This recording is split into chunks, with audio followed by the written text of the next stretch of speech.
तो चलिए दोस्तों, आज की वीडियो को स्टार्ट करते हैं। ये वाला हमारा पार्ट नंबर 2 होने वाला है। और अगर आप लोगों ने हमारा अभी तक पार्ट नंबर 1 नहीं देखा तो फटाफट से जाओ, हमारे इस वीडियो को डिस्क्रिप्शन में आपको डेप्रिसिएशन का पार्ट नंबर 1 दे रखा है, जिससे कि आपको पार्ट नंबर 2 समझ में आ जाएगा। तो जल्दी से जाकर हमारा पार्ट नंबर 1 देखिए, तभी आपको हमारा पार्ट नंबर 2 समझ में आएगा। आज हम सीखने वाले हैं कि ऐसे कौन कौन से फैक्टर्स हैं जो आपको डिटरमाइन करके देंगे कि हमारा अमाउंट ऑफ डेप्रिसिएशन कैसे निकल कर आएगा, कि कितना डेप्रिसिएशन लगा। आपने जो असेट्स परचेज करी है उस पर आपको कितना डेप्रिसिएशन लगा, आपको अगर ये अमाउंट पता लगाना है तो ऐसे कौन कौन से फैक्टर्स हैं जो आपको पता लगाने में हेल्प करेंगे। ठीक है, वैसे तो पहली बात तो ये कि ये बहुत ज्यादा इम्पॉसिबल है कि आप पता ही लगा ही नहीं सकते हो कि आपका ना एक्चुअल अमाउंट क्या है, वो ट्रू अमाउंट क्या है डेप्रिसिएशन का। मतलब अगर आपको पता लगाना है आपका एक्चुअल अमाउंट कि कितना डेप्रिसिएशन लगा, या आपको ट्रू अमाउंट पता लगाना है, तो ना ये बहुत ही ज्यादा इम्पॉसिबल, या एक तरीके से कह सकते हैं कि बहुत ज्यादा टफ टास्क है। ये नहीं लगा सकते हैं पता, लेकिन फिर भी हम इसको पता लगाने की कोशिश करते हैं। हम इसको एस्टिमेट लगा सकते हैं, ट्रू पता लगाना थोड़ा सा मुमकिन नहीं है, लेकिन हाँ ये हमारा एस्टिमेशन बेस्ड होता है, इसलिए हम लोग इसको एस्टिमेट लगाकर हम लोग बता सकते हैं कि कितना डेप्रिसिएशन हमारे इस पर लगा है। तो चलिए, जब हम लोग एस्टिमेट भी करेंगे तो ऐसे कौन कौन से फैक्टर्स जो आपको दिमाग में रखने पड़ेंगे, जिसके बेस पर आप पता लगा पाओगे कि आपने एक साल में कितना डेप्रिसिएशन चार्ज करना है। सबसे पहला आपको पता होना चाहिए, आपने जो असेट्स परचेज करी है उसकी टोटल कॉस्ट कितनी है। टोटल कॉस्ट कितनी है, टोटल का मतलब यहां पर हो गया, मान लीजिए आप मशीन लेकर आए हो, आप मशीन लेकर आए हो 1 लाख रुपए की, तो ये टोटल कॉस्ट नहीं है। मशीन भैया आपने मार्केट से परचेज करी है, तो आप जब तक ये रेडी टू यूज नहीं हो जाती, जब तक ये रेडी टू यूज मतलब यूजेबल कंडीशन में नहीं आ जाती, तब तक के सारे खर्चे इसमें ऐड होते रहेंगे। आपने मार्केट से 1 लाख की मशीन परचेज करी, अब उसको लाने में आपने 5,000 रुपए का भाड़ा दे दिया, किसी ड्राइवर को 5,000 रुपए का भाड़ा भी दे दिया, प्लस कोई क्रेन वगैरह वाली आई होगी, क्रेन ने मशीन को उठाकर एक जगह रखा होगा, उसे बोलते हैं इंस्टॉलेशन एक्सपेंस। मान लीजिए उसने 15,000 रुपए ले लिए, ठीक है। उसके बाद ये अब मशीन रेडी टू यूज होगी, आपके घर में लग चुकी है, तो ये जो आपकी मशीन है 1 लाख की मार्केट से ली थी, 5,000 रुपए का आपका वेजेस आने जाने का खर्चा और 15,000 रुपए का खर्चा, तो टोटल आपको जो मशीन पड़ी है रेडी टू यूज हो गई आज घर पर, इसकी वैल्यू पड़ी है 1,20,000 रुपए की। तो ये हमारी मानी जाएगी total cost of the assets. ठीक है, उसके बाद हम लोग पढ़ने वाले हैं estimated useful life of assets, कि वो जो असेट्स लेकर आए हो, आपको जो मशीन लेकर आए हो 1,20,000 रुपए की, उसकी यूजफुल लाइफ कितनी हो, कितने साल चलेगी, वो भी हम लोग एस्टिमेट करते हैं, मतलब अंदाजा लगाते हैं कितने साल चल जाएगी, तो उसी के बेस पर हम लोग डेप्रिसिएशन अमाउंट चार्ज कर लेते हैं। ये भी एस्टिमेशन बेस्ड होता है। तो हम लोग पता लगाते हैं in terms of number of years की कितने साल चलने वाली है वो मशीन। जैसे कि एग्जांपल ले लेता हूं, मान लीजिए आप यही मशीन लेकर आए हो 1 लाख रुपए की, लेकिन घर पर पड़ी है आपको 1,20,000 रुपए की, तो 1,20,000 रुपए की मशीन पड़ी है, और मैंने एस्टिमेट लगा लिया कि ये मशीन है हमारा 10 ईयर्स चलने वाली है, ये हमारी जो मशीन है 10 साल चलने वाली है। तो इसका मतलब है कि 10 साल बाद उसकी वैल्यू कितनी हो जाएगी हमारी मार्केट में, बिल्कुल जीरो। जब आप उसको बेचने जाओगे ना, तो बिल्कुल आपको उसका कुछ भी पैसे नहीं मिलने वाले, उसकी वैल्यू बिल्कुल हमारी जीरो हो चुकी है, मतलब वो ऑब्सोल्यूट हो चुकी है, बिल्कुल खत्म हो चुकी है, उसकी मार्केट में कोई भी अब वैल्यू नहीं बची है। बल्कि आप मार्केट में जब उसको लेने जाओगे ना, तो कोई इंप्रूव्ड टेक्नोलॉजी वगैरह वाली लेकर आओगे। ठीक है, कहने का मतलब ये कि हम लोग जो कंसीडर करते हैं ना उसकी यूजफुल लाइफ, वो एस्टिमेशन बेस्ड होती है। आप कुछ भी कंसीडर कर सकते हो, लेकिन देखा जाता है प्रैक्टिकल लाइफ में इसके अलग इनकम टैक्स में रेट दे रखे होते हैं, आपको ईयर्स दे रखे होते हैं, उसी के बेस्ड पर ही हमें वो चीज लेनी पड़ती है। तो चलिए थर्ड पॉइंट कर लेते हैं, estimated scrap value. Scrap value को हम लोग रेजिडुअल वैल्यू भी बोलते हैं, और इसको ब्रेकअप वैल्यू भी बोलते हैं। ना लाइक ब्रेकअप वो वाला ब्रेकअप नहीं जो आप सोच रहे हो। ब्रेकअप मतलब यहाँ पर वो मशीन जब ब्रेक करते हैं, जब टूटती है हमसे, वो जब हमसे जुदा जुदा हो जाती है, तो जब जुदा हो जाती है तो कुछ तो पैसा देकर जाएगी, नहीं देकर जाएगी। आप आज मशीन लेकर आओ 1,20,000 रुपए की, 10 साल बाद उसकी वैल्यू जीरो हो जाएगी। लेकिन भाई वो लोहा, चाहे वो मैं कह रहा हूं बिल्कुल जीरो हो जाए, लोहा तो मार्केट में बेचोगे, कुछ वो जो मशीन है भाई कुछ तो कूड़े करकट में कुछ तो जाएगा, कबाड़े वाला कुछ तो पैसे देकर जाएगा, तो उसे बोलते हैं हम लोग ब्रेकअप वैल्यू। ठीक है, सोच सही सुधार लेकर, ठीक है। ब्रेकअप वैल्यू बोलते हैं उसको, रेजिडुअल वैल्यू बोलते हैं उसको, स्क्रैप वैल्यू बोलते हैं। तो एक बात मेरी याद रखना, इसकी जो स्क्रैप वैल्यू है ना, हम लोग इसको जब मशीन बेचते हैं लास्ट में, जब उसकी वैल्यू खत्म हो जाती है उसकी एस्टिमेटेड यूजफुल लाइफ, तब भी पता लगा सकते हैं कि उसकी स्क्रैप वैल्यू है क्या। लेकिन अगर आपको अभी पता लगाना है कि 10 साल बाद जब हम लोग उस मशीन को बेचेंगे तो कितने रुपए रियलाइज हो जाएंगे, वैसे आप अंदाजा लगा रहे हो आज, तो आप उसको एस्टिमेटेड बेस पर ही पता लगा सकते हो। जैसे कि मैं इसका ना एक एग्जाम्पल ले लेता हूं आप लोगों के लिए, एग्जाम्पल के लिए यहां ले लेता हूं। आप एक मशीन 1 लाख रुपए के लेकर आए थे, लेकिन वो घर पर पड़ी आपको 20,000 रुपए खर्चों के साथ, कितने की पड़ी आपको मशीन, 1,20,000 रुपए की। और आपने अंदाजा लगाया कि भाई 10 साल चलने वाली है, तो मुझे बताओ 10 साल चलने वाली है तो इसका मतलब है कि आपका हर साल कितना लग रहा है डेप्रिसिएशन? आपके हिसाब से लग रहा है ये 1 लाख, ये 12,000 रुपए लग रहा है हर साल, एवरी ईयर लगेगा डेप्रिसिएशन 12,000 रुपए, आपके हिसाब से लग रहा है, लेकिन मेरे हिसाब से 12,000 रुपए नहीं है भाई। 12,000 का मतलब ये हो गया कि आपका लॉस ही 12,000 होते जा रहा है, मतलब 12,000 12,000 12,000 करते करते 10 साल बाद इसकी वैल्यू पूरी 1,20,000 रुपए हो जाएगी। मतलब आपका जो डेप्रिसिएशन लग रहा है 1 लाख, ये 12,000 रुपए का लग रहा है। अरे नहीं भाई, 1,20,000 रुपए की मशीन है। तुम ये बताओ ना, जब मैं उस कूड़े करकट जो स्क्रैप वैल्यू है, ब्रेकअप वैल्यू, रेजिडुअल वैल्यू है, जब उसको बेचूंगा तो मार्केट से मुझे कितने रुपए मिल जाएंगे? उस मशीन को बेचने कर भी, उस कूड़े करकट को बेचने पर भी मान लो 10,000 मिल जाएंगे। तो इसको हटा दो। इसका मतलब जो आपका लॉस होने वाला ना, आने वाले 10 साल में जो लॉस होने वाला है वो 1,20,000 का नहीं होने वाला, वो आपका 1,10,000 रुपए का होने वाला है, और ये होगा आपका 10 साल में जाकर। तो इसका मतलब है कि हर साल जो आपका डेप्रिसिएशन लगने वाला है वो लगने वाला है आपका 11,000 रुपए। तो इसी को बोलते हैं एवरी ईयर डेप्रिसिएशन। क्या बात समझ में आई? तो चलिए और आगे देख लेते हैं।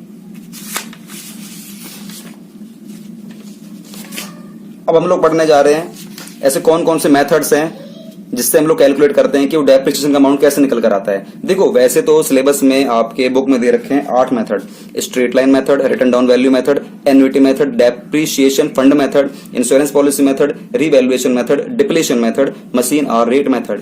ये जो लास्ट के जो 6 मेथड है ना, ये आपके सिलेबस के पार्ट नहीं है, ये आप लोग सीखोगे सीए फाउंडेशन में, सीए, सीएस या सीए में, इसके फाउंडेशन वाले कोर्स में। जब आप सीए वगैरह करोगे ना, या बीकॉम वगैरह में सीखोगे, ये भी कर सकते हो, लेकिन अभी नहीं सीखने वाले। तो सर अभी हम क्या सीखेंगे? अभी हम सीखेंगे स्ट्रेट लाइन मेथड और return down value method. Straight line method और रिटर्न डाउन वैल्यू मेथड। तो आज हम लोग जो सीखने वाले हैं स्ट्रेट लाइन मेथड सीखने वाले हैं, और अगली वाली वीडियो में सीख लेंगे पार्ट नंबर 3 में रिटर्न डाउन वैल्यू मेथड। तो चलिए हम लोग स्ट्रेट लाइन मेथड की भी थोड़ी सी थ्योरी देख लेते हैं कि एग्जैक्टली ये है क्या, उसके बाद हम इसका क्वेश्चन देख लेंगे। तो चलिए इसकी भी स्लाइड मैंने आप लोगों के लिए बना रखी है, और ये स्क्रीन ये रही, ये वाली स्लाइड आ गई आपकी स्ट्रेट लाइन मेथड की। देखिए स्ट्रेट लाइन मेथड को ना हम लोग फिक्स्ड इंस्टॉलमेंट मेथड ही बोलते हैं, और इसको हम लोग ओरिजिनल कॉस्ट मेथड ही बोलते हैं, और हम लोग इसको इक्वल इंस्टॉलमेंट मेथड ही बोलते हैं। अब इसके 4 नाम पड़े हैं, ऐसा क्यों मैं आपको बता देता हूं। ऐसा क्यों, एग्जाम्पल लेना पड़ेगा इसके लिए। एग्जाम्पल के लिए सीट में ये वाली ले लेता हूं। मान लीजिए आप 1,20,000 रुपए की मशीन लेकर आए हो, जिसमें से 10,000 रुपए आपका स्क्रैप वैल्यू का है, तो इसका मतलब 1,10,000 रुपए का डेप्रिसिएशन लगने वाला है, और ये लगने वाला है मान लो 10 साल तक। तो इसका मतलब आपने पता लगा लिया कि जो हर साल जो लगेगा डेप्रिसिएशन वो लगने वाला है 11,000 रुपए का, मतलब पूरा का पूरा कन्यादान। अब आपने ये कैसे पता लगाया? आपने ऐसे पता लगाया सर ये जो 1,20,000 रुपए है, 10,000 तो हमारे चले गए स्क्रैप वैल्यू के, रह गए हमारे 1,10,000 रुपए। मैंने इसका मान लो सपोज दैट क्वेश्चन कह रहा है कि 10% से लगा के दिखाओ डेप्रिसिएशन, तो मैंने इसका 10% करा सर, तो निकल कर आया 11,000 रुपए। लेस करा तो 1,10,000 में से 11,000 हटाओगे, आपका आएगा ये 99,000। तो अगले साल फिर आपका लगेगा 10%। अब जो 10% लगने वाला है सर सेम इसी पे लगने वाला है 1,10,000 पे, तो वो कितना आने वाला आपका सर सेम, वो आगे 11,000 आएगा सेम। तो इसमें से हटाओगे एक, तो कितना अमाउंट निकल कर आने वाला है 88,000 रुपए। सर अगले साल फिर लगाऊंगा 3rd ईयर, ये हमारा 1st ईयर, ये हमारा 2nd ईयर, और ये हमारा 3rd ईयर। सर ऐसा लगाते चले जाऊंगा मैं 11,000 रुपए, आपकी वैल्यू निकलती रह जाएगी 77,000 रुपए। ऐसे करते करते एक समय आएगा 10 साल बाद इसकी वैल्यू कितनी हो जाएगी? 0 हो जाएगी। अब इस मेथड से समझाता हूं आपको कि इसके इतने सारे नाम कैसे पड़े। ये कह रहा है पहला स्ट्रेट लाइन मेथड, हर बार आपको जो डेप्रिसिएशन लगाना है ना बिल्कुल स्ट्रेट लगाना है, 10%, 10%, 10%, और हर बार वो जो लगने वाला है वो स्ट्रेट लगेगा 11,000, 11,000, 11,000, मतलब अमाउंट चेंज नहीं होने वाला। उसके बाद कह रहा है कि हम लोग बोलते हैं इसको फिक्स्ड इंस्टॉलमेंट मेथड। फिक्स्ड क्यों? मतलब हर बार वो 11,000 ही लगेगा, हर बार वो 11,000 ही लगेगा, कोई ना कम ना कोई ज्यादा। उसके बाद कह रहा है ये ओरिजिनल कॉस्ट मेथड है, मतलब जो आप डेप्रिसिएशन चार्ज कर रहे हो ना वो हर बार आप इस ओरिजिनल वैल्यू पर ही चार्ज कर रहे हो, मतलब 1,10,000 रुपए पर ही चार्ज कर रहे हो। करने को तो देखो 1,10,000 माइनस 11,000 रहेगी आपकी 99,000। आपको जो अगला वाला डेप्रिसिएशन चार्ज करना चाहिए था वो 99,000 पे करना चाहिए था, क्योंकि आपने इतनी वैल्यू यूज करी है। तो फिर आपका निकल कर आता है 9900, लेकिन ये तो निकल कर आया 11,000 रुपए, क्योंकि हम जो मेथड यूज कर रहे हैं ना वो कर रहे हैं स्ट्रेट लाइन मेथड। हम लोग स्ट्रेट लाइन मेथड यूज कर रहे हैं, ना कि हम लोग ये वाला सेकंड वाला मेथड यूज कर रहे हैं। जब आप सेकंड वाले मेथड पर आओगे रिटर्न डाउन वैल्यू मेथड, तो इस वाले में बताऊंगा कि जब आप लगाओगे अपना डेप्रिसिएशन तो वो आप लगाने वाले हो जो घटकर जो वैल्यू रह जाएगी, जो घटकर जो वैल्यू रह जाएगी, जो घटकर जो वैल्यू रह जाएगी, हम लोग इस पर लगाते हैं फिर डेप्रिसिएशन। क्या बात समझ में आ रही है? तो फिर आगे कह रहा है जो डेप्रिसिएशन है ये चार्ज होता है फिक्स्ड परसेंट से ऑन ओरिजिनल कॉस्ट। समझ गए आप? ये ओरिजिनल कॉस्ट पर लगेगा हमेशा और फिक्स्ड परसेंट से लगेगा, 10%, 10 ऐसे लगता रहेगा। Depreciation amount equal year from year. जो डेप्रिसिएशन का जो अमाउंट है ना ये हमेशा इक्वल होगा, ईयर ईयर ईयर 11,000 ये हमेशा इक्वल रहेगा। Original cost will down to zero. जो इसकी ओरिजिनल कॉस्ट है 1,10,000 वाली, एक समय ऐसा आएगा कि ये बिल्कुल कितनी हो जाएगी, लास्ट में ये हमारी जीरो हो जाएगी। लेकिन इसी वाले मेथड में, स्ट्रेट लाइन वाले मेथड में ही ये जीरो हो सकती है, और कोई ऐसा मेथड नहीं है जो इसको जीरो लेकर आ सके। मतलब जो आपका सेकंड मेथड है रिटन डाउन वैल्यू मेथड, उसको जीरो पर कभी पूरी जिंदगी में लेकर नहीं आएगा, कुछ ना कुछ पॉइंट में वैल्यू रह जाएगी। जब हम लोग WDV मेथड करेंगे तो उसमें बता दूंगा कि ऐसा क्यों होता है। उसका कह रहा है हाउ टू कैलकुलेट, हम लोग किस तरीके से कैलकुलेट करते हैं। देखो ईयरली डेप्रिसिएशन कैसे निकालते हैं, फॉर्मूला है original cost of the assets minus estimated scrap value upon में estimated life of the assets. इसको समझाने के लिए मैंने अभी आपके सामने एग्जांपल लिया था, देखो ये रहा same. Original cost of the assets minus estimated scrap value upon में estimated life of the assets. देखिए original cost of the assets, भाई सीधी सी बात है, मशीन तो मैंने ओरिजिनल 1,20,000 रुपए की ली थी, माइनस एस्टिमेटेड स्क्रैप वैल्यू, ये वो पैसा है जो मुझे लगता है आने वाले 10 साल बाद इतना पैसा मुझे मिल जाएगा, तो मैंने हटा दिया। अपॉन में estimated life of the assets, मुझे लगता है कि उस मशीन की जो लाइफ है 10 साल ही है, तो जब मैं 1,20,000 माइनस 10,000 अपॉन में 10 करता हूं तो जो अमाउंट निकल कर आता है इसको बोलते हैं ईयरली डेप्रिसिएशन। ईयरली मतलब ये मेरा हर साल डेप्रिसिएशन लगेगा ही लगेगा, लगेगा ही लगेगा, इसको लगने से कोई नहीं रोक सकता। क्या बात समझ में आई? इसके बाद इसी के बाद ये जो फॉर्मूला है, इसी के बाद एक फॉर्मूला और होता है, मैं आपको ना इसी पे लिखवा देता हूं। हम लोग rate of depreciation DEP upon ये N इस तरीके से लिख सकते हैं शॉर्ट में, लेकिन मैं लिख सकता हूं, आप लोग मत लिखना प्लीज, पूरा लिखना। तो रेट ऑफ डेप्रिसिएशन कैसे निकालते हैं, देखो इसको निकालने फॉर्मूला है amount of depreciation, amount of depreciation upon में total cost of the assets, total cost of assets multiply by 100। अगर आप अमाउंट ऑफ डेप्रिसिएशन अपॉन में टोटल कॉस्ट ऑफ असेट्स कर दोगे इनटू 100 तो आपका रेट निकल कर आ जाएगा। रेट निकालने के लिए ये वाला फॉर्मूला लगाते हैं। तो चलिए हम एक काम करते हैं, एक क्वेश्चन करके देख लेते हैं। क्वेश्चन आपके सामने ये रहा, तो देखिए। अच्छा क्वेश्चन ना याद रखना दोस्तों, कहते हैं कि डेप्रिसिएशन जो हमारा चैप्टर है इसके क्वेश्चन बहुत हार्ड होते हैं, बच्चे निकाल नहीं पाते हैं, और ये बात सच भी है, ये चैप्टर थोड़ा हार्ड भी है। लेकिन ना मैं आपको एक डायग्राम के थ्रू बताऊंगा, अगर आप डेट्स को समझ जाओगे ना, डेट्स के चक्रव्यूह को समझ जाओगे तो सीधी सी बात है ये चैप्टर आपके लिए एक खिलौने की तरह लगने लग जाएगा। तो चलिए मेरे स्टार, आप एक काम करिए, इसको ना डायग्राम किस तरीके से फ्रेम करेंगे आपको बताऊंगा, लेकिन फिलहाल क्वेश्चन पढ़ लेते हैं। On 1 April 2015 Atul Glass Limited purchased a machine for ₹90,000 and spent ₹6,000 on its carriage and 4,000 on its erection। मतलब वही जैसे मशीन लेकर आता है, ये मैंने भाड़े के दे दी है, कैरेज मतलब भाड़ा वाला है ना। On the date of purchase, it was estimated that the effective life of the machine will be 10 years and after 10 years its scrap value will be 20,000। Prepare machine account बनाकर दिखाओ एंड डेप्रिसिएशन अकाउंट बनाकर दिखाओ 4 साल का। After providing depreciation on, हमें जो question करना है ये करना है फिक्स्ड इंस्टॉलमेंट मेथड से, मतलब वही SLM से, शॉर्ट में बोलते हैं इसको SLM, मतलब straight line method. Accounts are closed on 31 March every year. इसका ना डायग्राम बनाकर दिखाता हूं आपको, और डायग्राम मैं आपको इसी में बना के दिखा दूं। ये डायग्राम मैं चलो इसी में बनाता हूं, ठीक है ना, आपके सामने। डायग्राम बनाने के लिए सिंपल आपको एक लाइन ड्रॉ करनी है, आपको देखना है कि हमारा साल शुरू कब हो रहा है, 1 अप्रैल 2015 से हो रहा है, तो लिख देना 1 अप्रैल 2015 से हमारा शुरू हुआ। इस दिन कह रहा है अतुल ग्लास लिमिटेड ने परचेज करी एक मशीन, यहाँ पर एक मशीन आपने परचेज करी है जो कि है 90,000 रुपीज की। मैंने आपसे बोली थी इसके सारे खर्चे ऐड करूंगा, सारे के सारे खर्चे जब तक हमारी रेडी टू यूज नहीं हो जाएगी।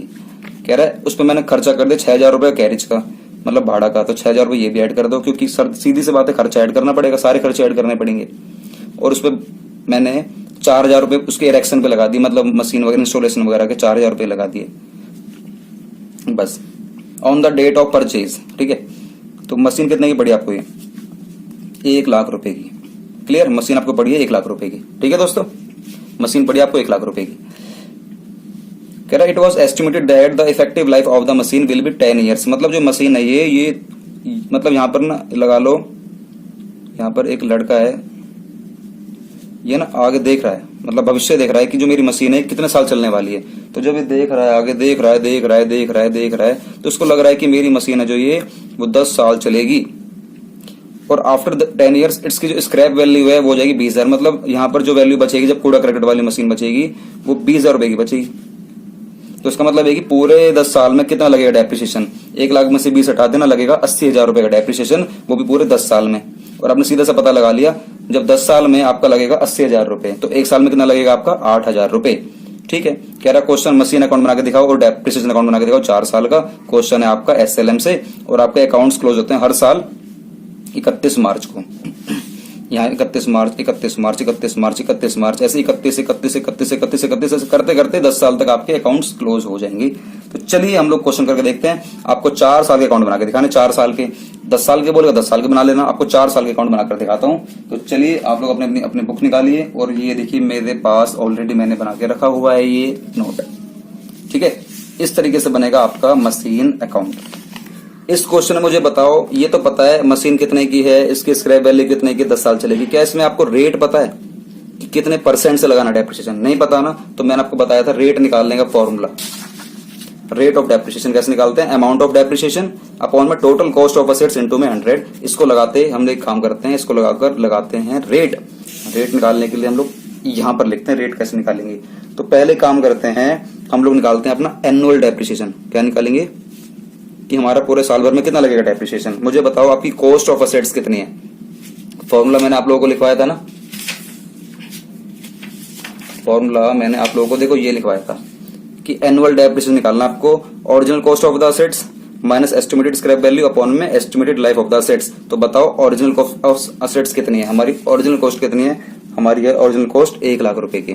तो 1 लाख माइनस में एस्टिमेटेड स्क्रैप वैल्यू कितनी है, वो है हमारी 20,000 अपॉन में बताओ आपकी estimated life of the assets कितनी है। लाइफ है आपकी पूरी पूरी 10 ईयर्स। 10 ईयर्स आपको ना पूरा फॉर्मूला लिखना है, फॉर्मूला लिखने के बाद आपको अमाउंट लिखना है, ठीक है। तो ये आपका निकल कर आएगा 80 अपॉन में 10, आपका निकल कर आएगा 8,000 रुपए। हर साल लगेगा एनुअल डेप्रिसिएशन 8,000 रुपए। लेकिन आपको निकालना क्या है इस क्वेश्चन में, रेट ऑफ डेप्रिसिएशन। ये निकालने फॉर्मूला मैंने आपको लिखवाया था, और फॉर्मूला इसका ये रहा, अमाउंट ऑफ डेप्रिसिएशन अपॉन में total cost of assets into में 100। तो बताओ अमाउंट ऑफ डेप्रिसिएशन कितना निकाला अभी हमने निकाला है 8,000 रुपए अपॉन में total cost of assets. Total cost हमारी असेट्स हमारी कितनी है, टोटल कॉस्ट 1 लाख रुपए ही है। मतलब ये वाला 1 लाख रुपए हम लोग ले लेते हैं यहाँ पर, मल्टीप्लाई बाय 100। तो जो 8,000 है, मतलब ये आप कह सकते हो कि 8,000 मल्टीप्लाई बाय 100 अपॉन में 1 लाख। आप जो सॉल्व करोगे ना, ये निकल कर आएगा आपका 8%। मतलब आपको 8% से लगाना है डेप्रिसिएशन। क्लियर। तो चलिए फटाफट से हम लोग लगाते हैं 8% का डेप्रिसिएशन। फटाफट से कॉलम बना लेना।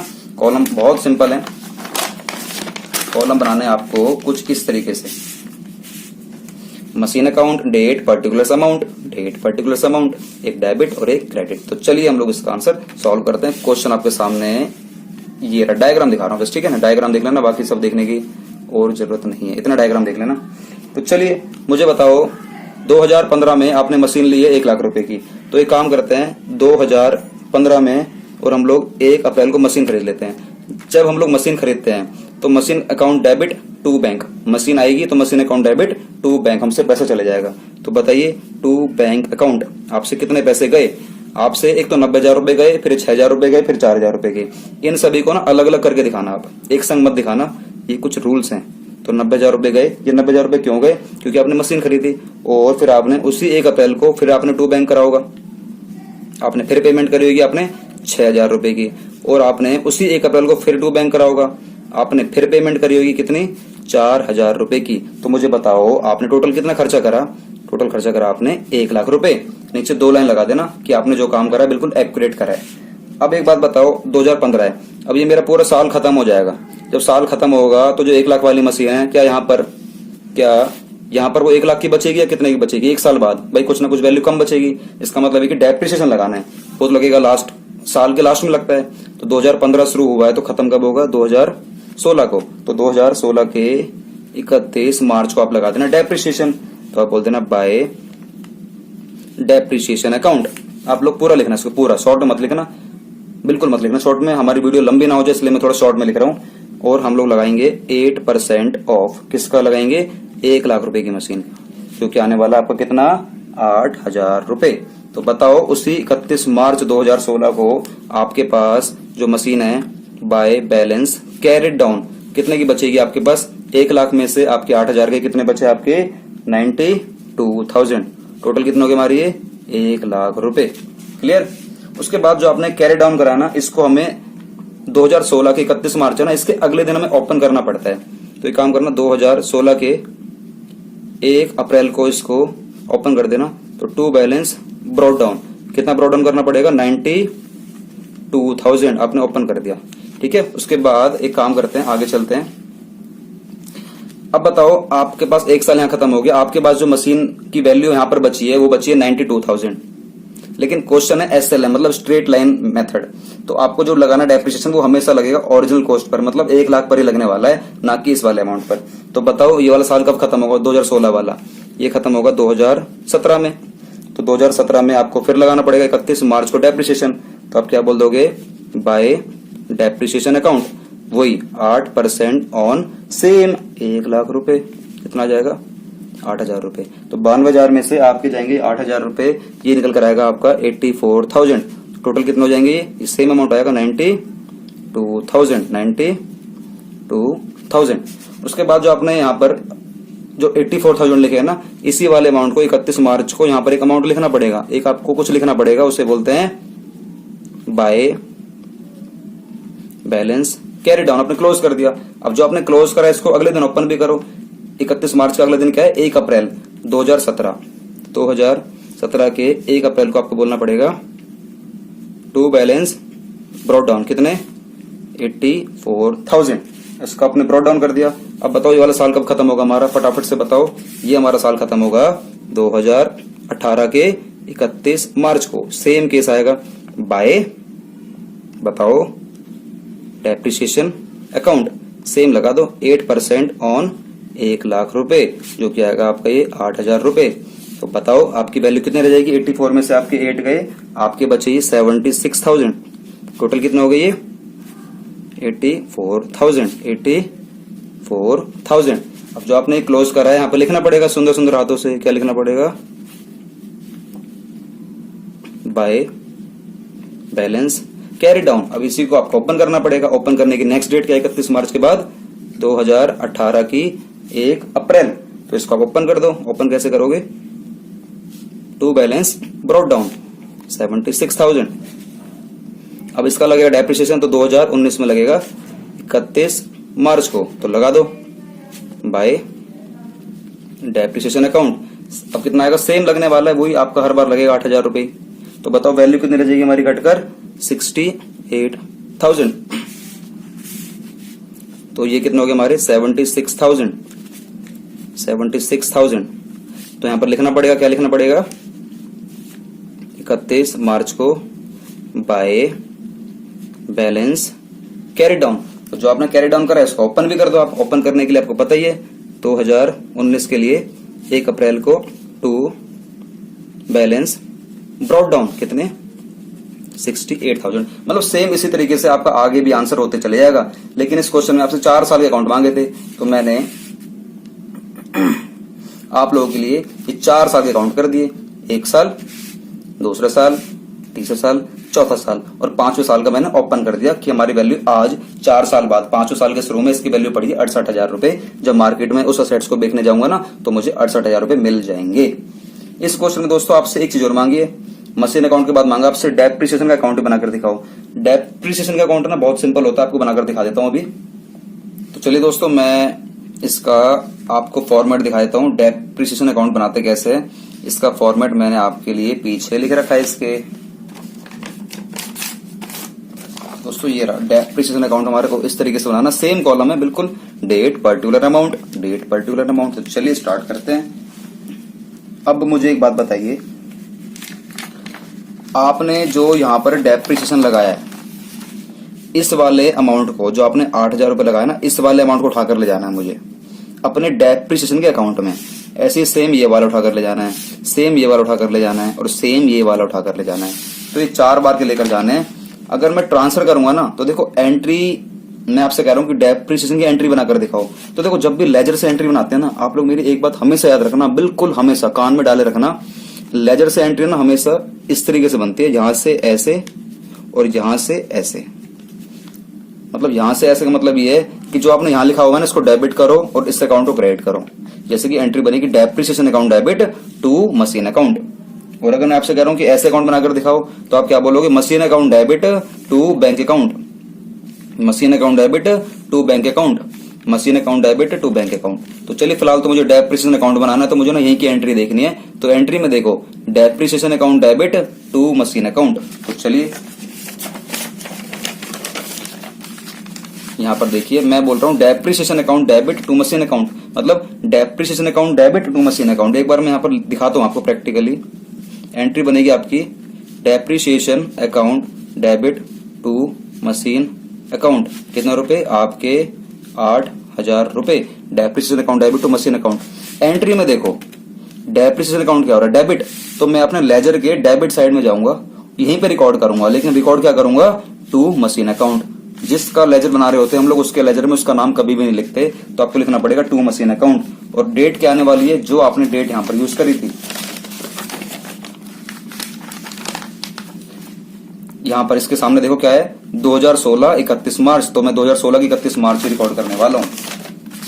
तो चलिए 2016 की 31 मार्च को बोल दूंगा मैं टू मशीन अकाउंट। कितने रुपए आपके 8,000 रुपए। तो इस 8,000 रुपए को आपको ट्रांसफर भी करना होगा।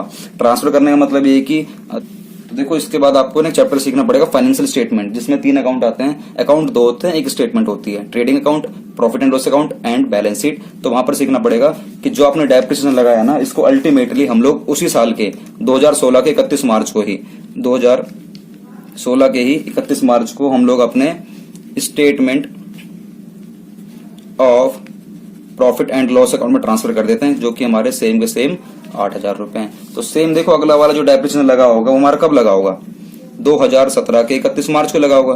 तो सेम लिख दो आप, टू मशीन अकाउंट। कितने रुपए लगे थे, सेम 8,000 रुपए लगे थे। तो सेम 2017 के 31 मार्च को इसको भी ट्रांसफर कर दो आप, 2017 के 31 मार्च को इसको भी ट्रांसफर कर दो।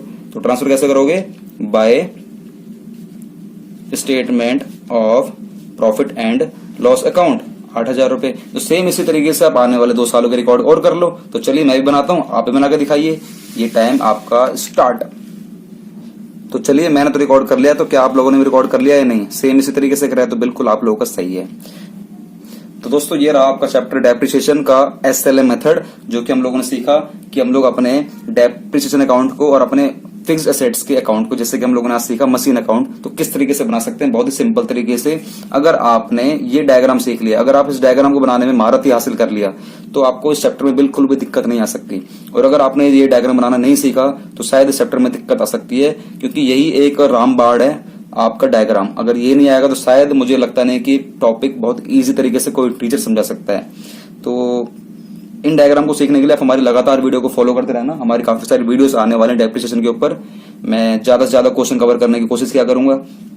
तो अगर आप लोगों ने हमें अभी तक इंस्टाग्राम पर फॉलो नहीं किया तो फटाफट से इंस्टाग्राम पर फॉलो कर लेना। इंस्टाग्राम की आईडी का लिंक आपको नीचे डिस्क्रिप्शन में दे रखा है। और आप हमें प्लीज, अगर आपको हमारी वीडियो अच्छी लगी हो तो आप हमारी वीडियो को लाइक शेयर करके कमेंट जरूर करना कि आपको वीडियो में सबसे ज्यादा अच्छा क्या लगा, जिससे कि हमें मोटिवेशन मिलेगी और हम अपनी गलतियों को सुधारेंगे। और आप हमारी वीडियो को शेयर कर देना अपने दोस्तों के साथ, जिससे कि आप वो सारे आपके दोस्त भी हमारी वीडियो को देखकर कंसेप्ट को बहुत डेप्थ में जाकर समझ सके और उनको ऐसा डर ना लगे कि यार अकाउंट्स हार्ड है या डेप्रिसिएशन चैप्टर बहुत ज्यादा हार्ड है। तो चलिए फटाफट से आप एक काम और कर लेना, अगर आप लोगों ने हमारे चैनल को अभी तक सब्सक्राइब नहीं करा हो तो फटाफट से सब्सक्राइब कर देना। सब्सक्राइब करने से ये होता है कि हमारी वीडियोस और एक नोटिफिकेशन बेल आइकन को क्लिक कर देना। इससे ये होगा कि हमारी वीडियो कोई भी सबसे पहले आप तक पहुंचेगी और आपसे कोई भी हमारी वीडियो मिस नहीं होगी। तो चलिए हम लोग मिलेंगे नेक्स्ट पार्ट में इसी के। और आप हमारे इस वीडियो की कमेंट बॉक्स में जाना, वहां पर काफी सारे आपको 11th क्लास की चैप्टर्स के लिंक दे रखे हैं। अगर आपको कोई वीडियो उसमें से देखनी हो तो देख सकते हो। अपना ख्याल रखना।